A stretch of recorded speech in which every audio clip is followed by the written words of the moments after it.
டாஸ்மாக் கடையின் 2 பக்கங்களிலும் 3 கிலோமீட்டர் தூரம் வரைக்கும், சில இடங்களில் 5 கிலோமீட்டர் தூரம் வரைக்கும் வரிசையில் நின்று தள்ளுமுள்ளு நடத்தி தடியடி வாங்கி ஒரு வழியாக 150 கோடிக்கு மேல் ஒரே நாளில் வருமானத்தை ஈட்டி டாஸ்மாக் என்கின்ற மதுபான கடைகள் மிகப்பெரிய சாதனைகளை செய்திருக்கிறது. 3 கேள்விகள் இதில் இருக்கிறது. ஒன்று, மக்கள் யாருமே போராட்டம் நடத்தி எங்களுக்கு மதுவை கொடுத்தே ஆக வேண்டும் என்று எந்த போராட்டமும் நடத்தாத சூழ்நிலையில் நீங்களே மதுக்கடைகளை திறந்து வைத்து இத்தனை கூட்டத்தையும் ஒருங்கிணைத்து 150 கோடி ஒரே நாளில் வருமானத்தை ஈட்டியிருக்கிறீர்கள் என்றால் நோக்கம் என்ன? இந்த தருதலைகளை எல்லாம் குடிக்க வைத்து தெளிவாக இல்லாமல் இப்படியே இருந்தால்தான், கேள்வி கேட்க ஆள் இல்லாமல் இப்படி ஒரு மயக்க நிலையிலேயே இருந்தால்தான் நம்மால் தெளிவான ஆட்சியை நடத்த முடியும் என்ற நோக்கமா? இரண்டாவது கேள்வி, இன்றைக்கு மத்திய அரசாங்கம் உச்சநீதிமன்றத்தின் வழியாக ஒரு தீர்ப்பை கொடுத்திருக்கிறது. ஆதார் அட்டை இருந்தால்தான் மதுவை கொடுக்க முடியும் கடைகளில் என்று. ஆனால் தமிழக அரசு அதை எதிர்த்து ஒரு கோரிக்கை மனுவை வைத்திருக்கிறது. இது என்ன மாதிரியான நிலைப்பாடு? ஆதார் அட்டைக்கும் மதுபான கடைக்கும் இந்த மதுவுக்குமான ஒரு கோட்பாட்டை இன்றைக்கு வைத்திருக்கிறீர்களே, கோரிக்கை மனுவை வேறு சார்ந்து கொடுத்திருக்கிறீர்களே, இதன் வழியாக நீங்கள் மக்களுக்கு என்ன சொல்ல வருகிறீர்கள்? மூன்றாவது கேள்வி மிக முக்கியமானது. ஒரே நாளில் 150 கோடி வருமானம் வர முடியும் என்றால் ஒரு நாளைக்கு 100 கோடி தோராயமா வச்சுட்டா கூட 30 நாளைக்கு எத்தனை ஆயிரம் கோடி? இத்தனை ஆயிரம் கோடி உங்களுக்கு மதுபான கடைகளின் வழியாகவே கிடைக்கும் என்றால் எதற்காக எங்களிடத்தில் வரி வாங்குகிறீர்கள்? வரியையும் ஒரு பக்கம் வாங்கிக் கொள்கிறீர்கள், மதுபான கடைகளில் இருந்து வருகிற வருமானத்தை வைத்துத்தான் சம்பளம் கொடுக்கணும், நலத்திட்டங்கள் செய்யணும் என்று சொல்லுகிறீர்கள். அப்படியே நீங்கள் இதை வைத்து நலத்திட்டங்கள் என்று சொல்லுகிற பள்ளிக்கூடங்கள், மருத்துவம், இவை இரண்டும் ஏதாவது ஒரு இடத்தில் தகுதி வாய்ந்ததாக இருக்கிறதா? எந்த அரசு பள்ளியாவது சரியான கட்டிடத்தோடு சரியான கழிப்பறையோடு ஆகச்சிறந்த முன்மாதிரியாக இருக்கிறது என்று ஒரு 100 பள்ளிகளை நம்மால் காட்டிவிட முடியுமா? 100 அரசு மருத்துவமனைகளை காட்டிவிட முடியுமா? எல்லாம் பொதறு மண்டி போய் கட்டுவிரியன் பாம்புகளை பிரசவ வார்டுக்கு பக்கத்துல பிடிச்சு கொண்டிருக்கிற அரசு மருத்துவமனைகள். அப்படின்னா எங்கள்கிட்ட இவ்வளவு வரி பணத்தையும் கோடி கோடியாக வாங்குகிறீர்கள். மதுபான கடைகளின் மூலமாகத்தான் இதெல்லாம் செய்யணும்னு சொல்லி நீங்க இங்க வைத்திருக்கிற எந்த நலத்திட்டங்களும் நலமாக இல்லை என்றால் என்ன நடக்கிறது? அரசியல்வாதிகள் மட்டும்தான் காலம் காலமாக இவற்றை எல்லாம் எடுத்து வைத்து பிழைத்துக் கொண்டிருக்கிறார்கள். பல தலைமுறைக்கு சொத்து சேர்த்து வச்சுக்கிட்டு இருக்காங்க. இங்க சாப்பாட்டுக்கு இல்லாம சாகணும் அப்படிங்கிற நிலையை இன்றைக்கு இந்த டாஸ்மாக் மிகப்பெரிய அளவில் உருவாக்கி இருக்கிறது.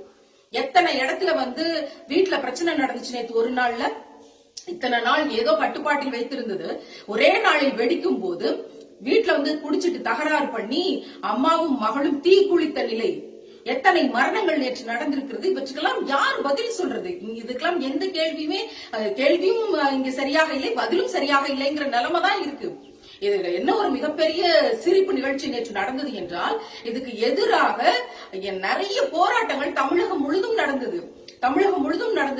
அதுல அவங்க வீட்டுக்கு முன்னாடி நின்று டாஸ்மார்க்கை திறக்க கூடாது என்று போராட்டம் நடத்துகிறார்கள்.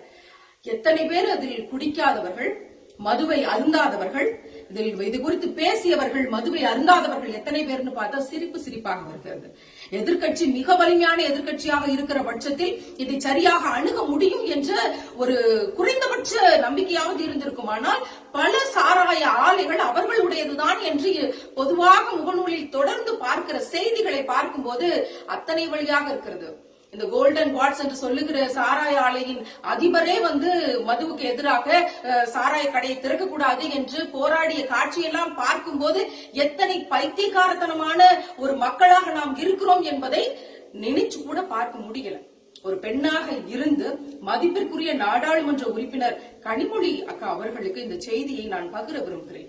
நீங்கள் பிரச்சாரத்துக்கு வந்த போது பத்திரிகையாளர்கள் கேட்டார்கள் இந்த சாராய ஆலைகளை பற்றி, இந்த மது ஒழிப்பை பற்றி, பூரண மதுவிலக்கை பற்றி. அப்போது நீங்கள் சொன்னீர்கள், நான் ஆட்சிக்கு வந்தால், நான் வெற்றி பெற்றால் கட்டாயம் எங்கள் கட்சியை சார்ந்து சாராய ஆலைகள் மூடப்படும் என்று சொன்னீர்கள். அதை செய்து விட்டீர்களா? எங்களுடைய கவனத்துக்கு அது வந்துச்சா வரலையான்னு தெரியல. ஒருவேளை அந்த சாராய ஆலைகள் மூடப்படாமல் இருந்தால் கூட இந்த காலகட்டத்தில் இவ்வளவு பெரிய கொதிப்போடு பல ஊர்களில் பெண்கள் எல்லாம் சேர்ந்து 1-2 சாராய கடையை மூடலைன்னா அனைத்தையும் அடிச்சு நொறுக்குவோம்னு 3-4 ஊர்களில் சாராய கடைகள், டாஸ்மாக் கடைகள் நேற்று திறக்கப்படாமலே மூடப்பட்டிருக்கிறது. அவர்களுக்கெல்லாம் இருக்கிற அந்த பேராற்றலை விட உங்கள் கையில் இருக்கிற அதிகாரம் எத்தனை பெரிய பேராற்றல் என்பது எங்களுக்கு தெரியும். அதோடு நாட்டுப்புற கலைகளை எல்லாம் மிகப்பெரிய அளவில் மீட்டெடுத்த நீங்கள் இந்த பூரண மதுவிலக்கு என்ற ஒன்றையும் மீட்டெடுக்க வாய்ப்பு இருக்கிறது. நாடாளுமன்ற உறுப்பினர் என்ற அதிகாரம் உங்கள் கைகளில் இருக்கிறது. நிச்சயம் உங்களால் இந்த புரட்சியை செய்ய முடியும். இதுவரைக்கும் மூடப்படாத சாராய ஆலைகளை நீங்கள் கொடுத்த வாக்குறுதியின்படி ஒருவேளை இனியாவது செய்தால் அது மிகப்பெரிய புரட்சியின் முன் உதாரணமாக இருக்கும் என்ற ஒன்றை உங்களிடத்திலே நான் பகிர விரும்புகிறேன். இதெல்லாம் தாண்டி பக்கத்துல இருக்கிற கேரள மாநிலத்துல எந்த மதுக்கடைகளும் திறக்கப்படல. அந்த மாநிலத்தின் முதலமைச்சர், ஒரு தரமான மக்கள் முதலமைச்சர் பதிவு செய்கிறார், மே 17 ஊரடங்கு முடிகிற வரைக்கும் மதுக்கடைகளை திறக்க போவது கிடையாது. மதுக்கடைகள் முன்னால் போய் 3 காவல்துறையினர், பெண் காவலர்கள், அப்புறம் 4 ஊரடங்கு அந்த ஊர் காவல்துறையை சேர்ந்தவர்கள், இவங்க எல்லாரும் சேர்ந்து 10 பேர் சேர்ந்து மக்களை ஒருங்கிணைச்சு அந்த இடத்துல பாதுகாப்பாக சாராமிக்கிறத விட மக்கள் உயிரை காப்பாற்றுவதற்கான ஆகப்பெரிய வேலைகள் காவல்துறையினருக்கு இருக்கிறது. இந்த குடிக்கிற இந்த தருதலைகள் அது சொல்லக்கூடாதான், மது குடிகார பயலுகள்னு சொல்லக்கூடாதான், மது பிரியர்கள் என்று மரியாதையோடு அழைக்க வேண்டுமா? எனக்கெல்லாம் ஒரு நாள் அதிகாரம் கிடைச்சா டாஸ்மார்க்ல இருக்க அத்தனை சாராய பாட்டில்களையும் விஷத்தை கலந்து கொடுத்து ஒரே நாள்ல வாஷ் அவுட் அப்படிங்கிற ஒரு நிலையை ஏற்படுத்தினா என்னங்கிறதுதான். இந்த தொற்று நோய் காலத்திலையும் இவ்வளவு பெரிய கியூல வந்து நின்று இந்த சாராயத்தை வாங்குவதற்காக நிற்கிறார்களே போது அத்தனை பதட்டம், வைத்தறிச்சலும், வேதனையும் தான் இவர்களை பார்க்கும் போது வந்தது. இவர்களை மது பிரியர்கள் என்று வேறு இந்த குடிகார தருதலைகளை அழைக்க வேண்டும்னு தொடர்ந்து எல்லா ஊடகங்களிலும் மது பிரியர்கள் இதெல்லாம் என்ன மாதிரியான ஒரு பரப்புரை அப்படிங்கறதுதான் இந்த நேரத்துல பார்க்க முடியுது. பக்கத்து மாநிலத்தில் எடுத்த நிலைப்பாடு ஏன் நமக்கு வரல? ஏன் சுத்தி இருக்கிற கெட்ட நிலைப்பாட்டை பாக்குறீங்க மற்ற மாநிலங்கள்? ஏன் கேரளாவுல நமக்கு மிக பக்கத்தில் இருக்கிற ஒரு மாநிலத்தினுடைய நிலைப்பாட்டை ஏன் பார்க்க முடியல உங்களால? இது எல்லாவற்றையும் தாண்டி மன்னிக்கவே முடியாத ஒன்று. சேலம் பக்கத்துல, ஓமலூர் பக்கத்தில் என்று செய்தி வந்திருக்கிறது. ஒரு ஊராட்சி தொடக்க பள்ளியை சாராய கடையாக மாற்றி, டாஸ்மாகாக மாற்றி விற்பனை நடந்திருக்கிறது என்ற செய்தியை எல்லாம் கேட்கும் போது எப்படி இது மக்களுக்கான ஆட்சி? நீங்கள் அங்கே வருகிற, நாளைக்கு படிக்க வருகிற அந்த பிள்ளைகளுக்கு மது அருந்துங்கள், மது உடம்புக்கு நல்லது, கல்வி கூடத்தையே சாராய கூடமாக மாற்றுகிற ஒரு நிலைப்பாடு இருக்கிற அளவிற்கு நீங்கள் எல்லாம் நல்ல குடிகாரர்களாக வருங்காலத்தில் வர வேண்டும் என்று முதல் பக்கத்திலேயே நீங்கள் அச்சடித்துக் கொடுக்கிற முதல் பக்கத்திலேயே இந்த 3 வாசகத்தையும் அச்சடித்துக் கொடுங்கள். அதன் பிறகு நீங்கள் ஒரு பள்ளியை சாராய கடமாக மாற்றி இருக்கிற இந்த கூத்தை எல்லாம் நாங்கள் ஏற்றுக்கொள்கிறோம். இனிமேல் இப்படித்தான் நடக்கும் போல, பள்ளி நாட்கள்ல அது பள்ளிக்கூடம், பள்ளி விடுமுறை நாட்கள் அது சாராய கூடம் என்று இருக்கும் போல அப்படிங்கிற யதார்த்தத்தை நாங்கள் ஏற்றுக்கொள்கிறோம். எப்படி மன்னிப்பது? ஒரு ஆசிரியராக, ஒரு பெண்ணாக, ஒரு தாயாக, ஒரு பள்ளிக்கூடத்தை அறிவாற்றல் என்கின்ற ஒரு மேதமையால இந்த நாட்டை ஆள இருக்கிற பிள்ளைகள் இருக்கிற அந்த தெய்வீகமான இடத்தை ஒரு சாராய தருதலைகளுக்கான இடமாக மாற்றி இருக்கிற நீங்கள் எல்லாம் மனிதர்கள் தானா என்கிற கேள்வி கொந்தளிப்போடு வருகிறது. எதை மன்னித்தாலும் மன்னிக்க முடியும். ஒரு ஊராட்சி தொடக்க பள்ளியை நீங்கள் சாராய கூடமாக மாற்றி இருக்கிற இந்த கேடுகெட்டத்தனத்தை ஒருபோதும் எங்களால் மன்னிக்க முடியாது. இதற்கு நீங்கள் கட்டாயம் பதில் சொல்லியாக வேண்டும். மரியாதைக்குரிய அம்மா அவர்கள் இறந்த பிறகு ஓபிஎஸ் அவர்கள் முதலமைச்சராக இருந்த காலகட்டத்தில் இவர்கள் 2 பேருடைய படத்தையுமே பின்னாடி போட்டு ஒரு மாணவர்களுக்கான கண்காட்சி என்ற பெயரில் அரசு பள்ளி மாணவர்களை எல்லாம் ஒன்றிணைத்து, நாமக்கல் மாவட்டம் என்று நினைக்கிறேன், ஒன்றிணைத்து வைத்து கிட்டத்தட்ட ஒரு 1000 அரசு பள்ளி மாணவர்கள், 100க்கும் மேற்பட்ட ஆசிரியர்கள் எல்லாம் அங்கே அரங்கத்தில் அமர்ந்திருக்க மேடையில் பெல்லி டான்ஸ் ஆடினார்கள். அந்த கூத்தையெல்லாம் அப்போதே கண்டித்து அறிக்கை விட்டு அவர்களுக்கு கடிதத்தையும் அனுப்பி இதற்கெல்லாம் நீங்கள் பதில் சொல்ல வேண்டும், மன்னிப்பு கேட்க வேண்டும். அங்கிருந்த ஆசிரியர்கள் கூட எதுவுமே சொல்ல முடியாம, அரசை எதிர்க்க முடியாம அப்படியே பொம்மைகள் போல் நின்ற காட்சியை இன்னும் என் கண் முன்னால் பார்க்க முடிகிறது. அது எவ்வளவு கேடுகட்ட அயோக்கியத்தனமோ அதை விட கோடி மடங்கு மன்னிக்க முடியாத குற்றம் ஒரு பள்ளிக்கூடம் சாராய கூடமாக மாறி இருக்கிற இந்த தலைமுறையின் போக்கை கட்டாயம் நாம் அனைவரும் சேர்ந்து எதிர்த்தாக வேண்டும். பூரண மதுவிலக்கு என்ற ஒன்றுக்காக போராடி கொண்டிருக்கிற காலகட்டத்தில், இன்றைக்கு நடந்து கொண்டிருக்கிற கொரோனா காலத்தில் கூட நோய் தொற்றை பற்றி எதுவுமே கவலைப்படாமல் நடக்கிற இந்த கூத்துக்களை எல்லாம் என்னவென்று சொல்லுவது? 56 பேர் பாதிக்கப்பட்டிருக்காங்க தமிழ்நாட்டுல என்ற சூழ்நிலையில், இந்தியாவில 56 பேர் பாதிக்கப்பட்டிருந்தாங்க என்ற சூழ்நிலையில் நீங்கள் ஊரடங்கு என்ற ஒன்றை கொண்டு வந்து எத்தனை பெரிய கட்டுப்பாடுகளை விதித்தீர்கள்.